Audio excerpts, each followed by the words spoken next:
ஜெகத் ரட்சகன் ஜெகத் ரட்சகன் ஒருத்தர் இருக்கிறாரு. திமுக எம்பி, அரக்கோணம் தொகுதி எம்பி தான். பணக்கார ஒரு எம்பிங்க. அவர் நினைச்சாரு அப்படின்னா தமிழ்நாட்டுடைய 1 வருஷ பட்ஜெட்டை வந்து அவர் சொத்துல இருந்து எடுத்து கொடுத்துடலாம். அந்த அளவுக்கு லட்சக்கணக்குகள்ல சொத்துக்களை வைத்திருக்கக்கூடிய ஒரு முக்கியமான அரசியல் பிரமுக தலைவர் தான் அவரு.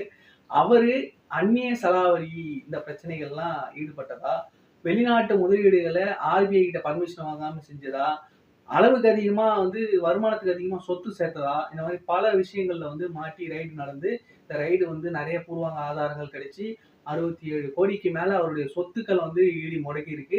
908 கோடி அவருக்கு வந்து அபராதம் செலுத்தியிருக்காங்க.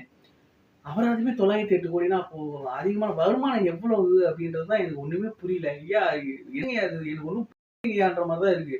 ஆனா இத பத்தி எந்த ஒரு மீடியாவும் பேசவே இல்ல பெருசா. அதுதான் எனக்கு மிகப்பெரிய ஆச்சரியமா இருக்குது. யாராவது ஒருத்தரு எங்கேயோ ஒரு மூலையில ஏதோ ஒரு சின்னதா தப்பு பண்ணியிருந்தாங்க அரசியல் கட்சியில இருந்து அப்படின்னா, அந்த மீடியா வந்து பெருசா ஹைப் பண்ணி பேசும். இத பத்தி ஒரு மீடியா விவாதத்துக்கு எடுக்கல.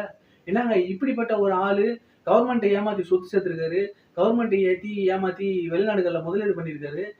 இவர மாரி ஒரு ஆள வந்து எம்பி ஆக்கி வச்சிருக்கீங்களே! இதெல்லாம் ஒரு கட்சியா? நீங்க இதுதான் உங்க திராவிட மாடல் ஆட்சியான்னு யாராவது கேள்வி கேட்பாங்கன்னு பார்க்குறேன். இந்த சூடு சொரண உள்ள யாருமே வந்து வாயே திறக்க மாட்டேங்கிறாங்க. நெறைய பேர் வந்து அப்படியே வந்து கோமா ஸ்டேஜ்க்கு போயிட்டாங்களான்னே தெரியல. நம்ம பேசினா நம்மள வந்து சங்கிம்பாய்ங்க. பரவால்ல சொல்றது சொல்லிட்டு போவோம். நமக்கு தோன்றத நம்ம சொல்றோம். இந்த வீடியோவ பத்தின உங்களுடைய கருத்துக்கள கமெண்ட்ல சொல்லுங்க. நன்றி, வணக்கம்.